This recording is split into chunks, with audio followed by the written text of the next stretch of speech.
ನನ್ನ ಹೆಸರು Isha, CA student. ಈ ಬುಕ್ನಿಂದ ಕೆಲವು ಲೈನ್ಸ್ ಕೋಟ್ ಮಾಡ್ತೀನಿ.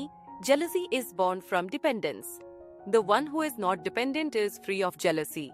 ನನ್ನ ಏಜ್ನ ವಿದ್ಯಾರ್ಥಿಗಳನ್ನ ಭೇಟಿಯಾದಾಗ ನನ್ನ ಡಿಪೆಂಡೆನ್ಸ್ ಅವರ ಮೇಲೆ ಇರಲ್ಲ, ಬಟ್ ಜೆಲಸಿ ಇರುತ್ತೆ.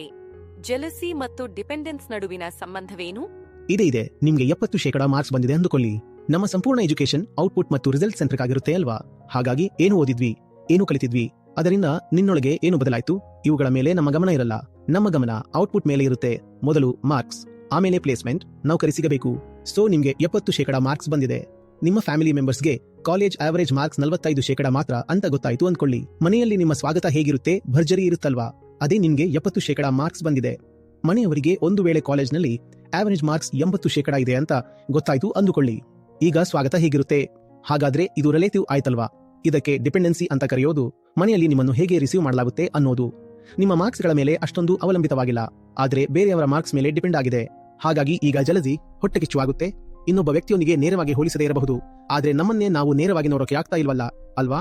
ನಾವು ಯಾವಾಗ ನಮ್ಮನ್ನ ನಾವು ನೋಡುತ್ತೇವೋ ಇತರರಿಗೆ ಹೋಲಿಕೆ ಮಾಡಿಯೇ ನೋಡ್ತೀವಿ. In relation to others as a fraction of others. ನಮ್ಮನ್ನು ನಾವು ನೇರವಾಗಿ ನೋಡೋದು ಇದೆಯಲ್ಲ, ಅದು ಎಲ್ಲ ವಿಸ್ಡಮ್, ಎಲ್ಲ ಸ್ಪಿರಿಚುಯಾಲಿಟಿಯ ಕೇಂದ್ರವಾಗಿರುತ್ತೆ. ನೇರವಾಗಿ ನಮ್ಮನ್ನು ನಾವು ನೋಡಲು ಸಾಧ್ಯವಾಗೋದು ಸಮಾಜದ ಕಣ್ಣುಗಳನ್ನ ಬಳಸದೆ, ಅತೀತದ ಕಣ್ಣುಗಳನ್ನ ಬಳಸದೆ ನೇರವಾಗಿ ನೋಡೋದು ವಿಸ್ಡಮ್ನಿಂದ ಮಾತ್ರ ಸಾಧ್ಯ. ನನಗೆ 70 ಬಂದಿದೆ, ಅವನಿಗೆ ಬರೀ 40 ಬಂದಿದೆ, ಸೊ ನಾನು ಕೂಲ್ ಇರ್ತೀನಿ. ಇದಲ್ಲ ವಿಸ್ಡಮ್ ಲಕ್ಷಣ.